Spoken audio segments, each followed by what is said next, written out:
હવે કાર્ય ઉર્જા પાવરમાં આપણે આગળ કાર્ય વિશે અભ્યાસ કર્યો કે કાર્ય કોને કહેવાય, ક્યારે કાર્ય શૂન્ય થાય, ક્યારે કાર્ય મહત્તમ થાય.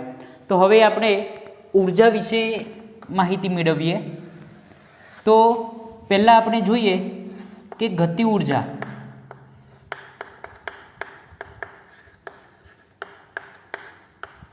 તો ગતિ ઉર્જા કોને કહેવાય? ગતિ ઉર્જા તો તમે 9મા ધોરણમાં એવું ભણેલા છો કે કાર્ય કરવાની ક્ષમતા ગતિને કારણે રહેલી ઉર્જાને ગતિ ઉર્જા કહે છે. ગતિને કારણે રહેલી ઉર્જાને ગતિ ઉર્જા કહે છે. પણ આપણે આગળ આપણે જોયું કે સૂત્ર ગતિ ઉર્જાનું સૂત્ર શું છે? તો ગતિ ઉર્જાનું સૂત્ર શું મળે છે કે 12 mv². એટલે કે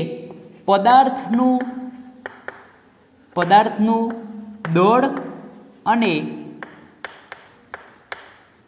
તેનો વેગ. m એ દળ છે, v એ વેગ છે.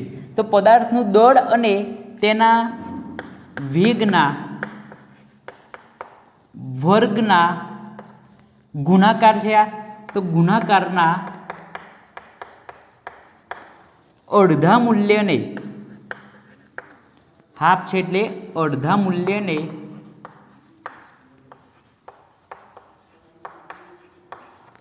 પદાર્થની ગતિ ઉર્જા કહેવાય.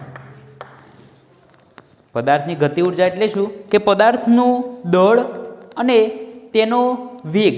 પદાર્થનું દળ અને તેનો વેગના વર્ગના, કારણ કે સૂત્ર શું છે 12 mv². તો પદાર્થનું દળ અને તેના વેગના વર્ગના ગુણાકારના અડધા મૂલ્યને પદાર્થની ગતિ ઉર્જા કહેવાય.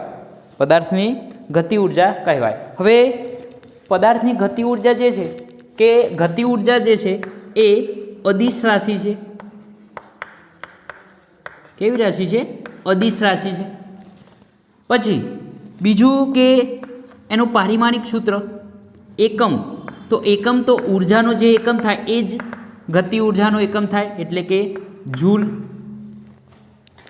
બીજું પારિમાણિક સૂત્ર. તો પારિમાણિક સૂત્ર એટલે કાર્યનું પારિમાણિક સૂત્ર એ જ ઉર્જાનું પારિમાણિક સૂત્ર એ જ ગતિ ઉર્જાનું પારિમાણિક સૂત્ર, એટલે કે m1L2T-2. તો આ ગતિ ઉર્જાનો એકમ છે જૂલ, પારિમાણિક સૂત્ર છે m1L2T-2. તો આ ગતિ ઉર્જા એટલે કે 12 mv². જેમ આ m એ પદાર્થનું દળ છે અને v એ પદાર્થનો વેગ છે. હવે આપણે આગળ જોઈએ કે ચલ બળ વડે થતું કાર્ય. આપણે આગળ કાર્ય જોયું, તો આગળ આપણે જોઈએ કે ચલ બળ વડે થતું કાર્ય.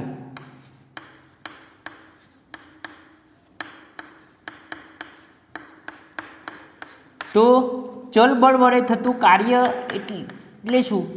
તો ચલ બળ વડે થતું કાર્ય એટલે કે બળ જે છે એ સ્થાન પર, સમય પર કે બંને પર આધાર રાખતો હોય એને શું કહેવાય? ચલ બળ વડે થતું કાર્ય. કે બળ જે છે, ચલ બળ વડે થતું કાર્ય એટલે કે ચલ બળ કોને કહેવાય? તો ચલ બળ એટલે કે એવું બળ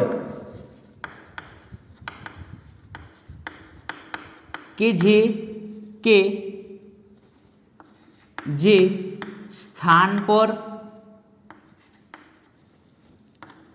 સમય પર કે આ બંને પર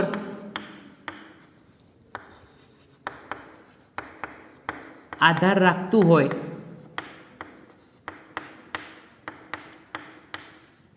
તેને શું કહેવાય? ચલ બળ કહેવાય. એને શું કહેવાય? ચલ બળ કહેવાય. હવે આપણે ચલ બળ વડે થતું કાર્ય અભ્યાસ કરીએ. તો આપણે એક આકૃતિ દોરીએ. આ એક આકૃતિ દોરી કે આકૃતિમાં આપણે બળ વિરુદ્ધ fx વિરુદ્ધ અંતર x નો આલેખ આપણે દોરીએ કે કોઈક આ રીતે બળ જાય છે કે એનું પ્રારંભિક સ્થાન આનું પ્રારંભિક સ્થાન ધારો કે એક્સઆઈ છે અને અંતિમ સ્થાન ધારો કે એક્સએફ છે કે કોઈ પદાર્થ કણનું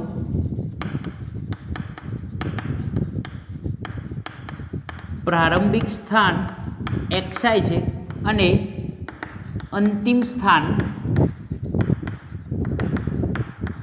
એક્સએફ છે. પ્રારંભિક સ્થાન એક્સઆઈ છે અને અંતિમ સ્થાન એક્સએફ છે. હવે આપણે કાર્ય શોધવું છે કે અહીંથી અહીં સુધીનું, તો આપણે આનો આ ક્ષેત્રફળ છે, આખું આ ક્ષેત્રફળ રચાય છે, તો આનો એક આપણે સૂક્ષ્મ ભાગ આપણે લઈએ કે ડેલ્ટા એક્સ. આપણે આનો એક સૂક્ષ્મ ભાગ લઈએ કે ડેલ્ટા એક્સ, કે હવે ડેલ્ટા એક્સ લંબાઈનો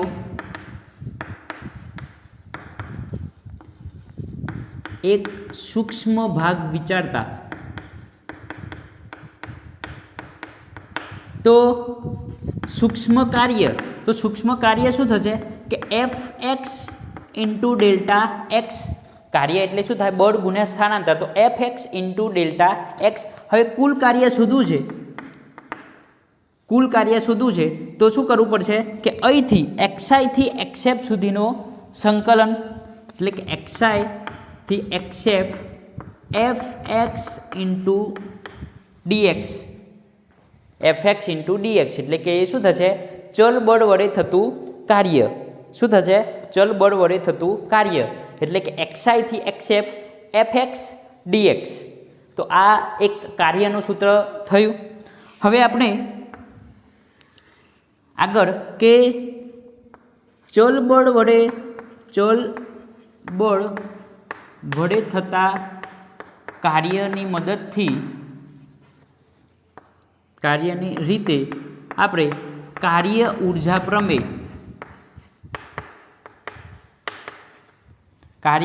પ્રમેય મેળવીએ. કાર્ય ઊર્જા પ્રમેય આપણે જોયું છે કે કાર્ય ઊર્જા પ્રમેય શું છે કે કાર્ય ઊર્જા પ્રમેય એ શું છે કે કાર્ય એ કેટલું હોય કે ગતિ ઊર્જાના ફેરફાર જેટલું.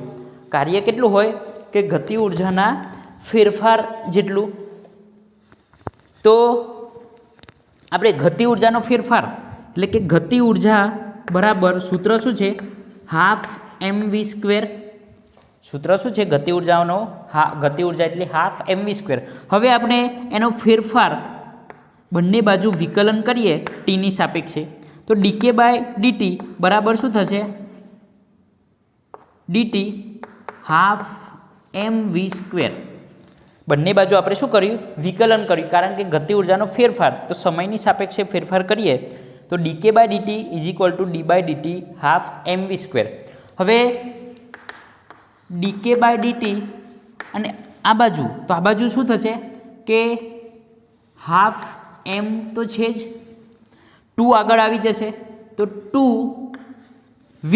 હવે ટીની સાપેક્ષે કરીશું એટલે વીનું પણ વિકલન થશે, તો વીનું વિકલન એટલે શું થશે? ડીવી બાય ડીટી. 2 2d ગયા તો શું રહ્યા? એમ DV by DT into V. કોના બરાબર? ડીકે બાય ડીટી બરાબર 2 2d ગયા તો એમ વી ડીવી બાય ડીટી. હવે ડીવી બાય ડીટી તો એને શું કહેવાય? ડીવી બાય ડીટી એટલે કે વેગનો સમયની સાપેક્ષે વિકલન. શું મળે? ત્રીજા ચેપ્ટરમાં આવી ગયું છે, તો શું મળે? પ્રવેગ. તો પ્રવેગ એ અને આ થશે વી. તો એમ એ એટલે શું કહેવાય? બળ કહેવાય. એમ એ એટલે બળ અને વેગ વી, તો ડીએક્સ બાય ડીટી લખાય. ડીએક્સ બાય ડીટી અને આ સાઈડ ડીકે બાય ડીટી. તો ડીટી જાય કે પછી બંને બાજુ આપણે સંકલન કરીએ તો આમ ડીકે બરાબર શું થાય? એફ ડીએક્સ થાય. હવે આપણે બંને બાજુ સંકલન કરીએ તો એફ ડીએક્સ.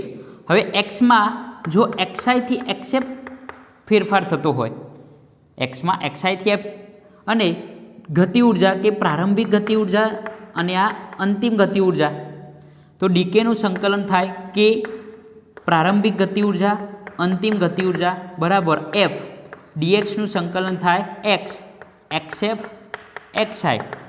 તો એક્સએફ માઇનસ એક્સઆઈ એટલે કે એફ ડેલ્ટા એક્સ, એક્સમાં થતો ફેરફાર એક્સએફ માઇનસ એક્સઆઈ એટલે ડેલ્ટા એક્સ થાય, અને આ શું થાય કેએફ માઇનસ કેઆઈ એટલે કે ડેલ્ટા કે, અને આ એફ ડેલ્ટા એક્સ એટલે શું થાય કાર્ય ડબલ્યુ.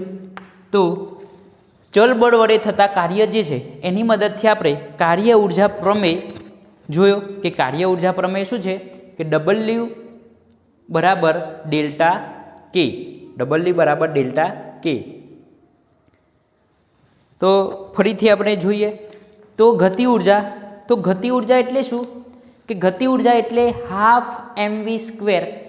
ગતિ ઉર્જા એટલે શું હાફ mv સ્ક્વેર કે પદાર્થનું દળ અને તેના વેગના વર્ગના ગુણાકારના અડધા મૂલ્યને, પદાર્થનું દળ તેના વેગના વર્ગના ગુણાકારના અડધા મૂલ્યને પદાર્થની ગતિ ઉર્જા કહેવાય. તો એનો એકમ છે જૂલ અને પારિમાણિક સૂત્ર છે m1L2T-2. હવે આગળ જોઈએ કે ચલ બળ વડે થતું કાર્ય. તો ચલ બળ કોને કહેવાય? તો ચલ બળ એટલે કે એવું બળ કે જે સ્થાન પર કે સમય પર કે બંને પર આધાર રાખતું હોય તેવું બળ એટલે શું કહેવાય ચલ બળ.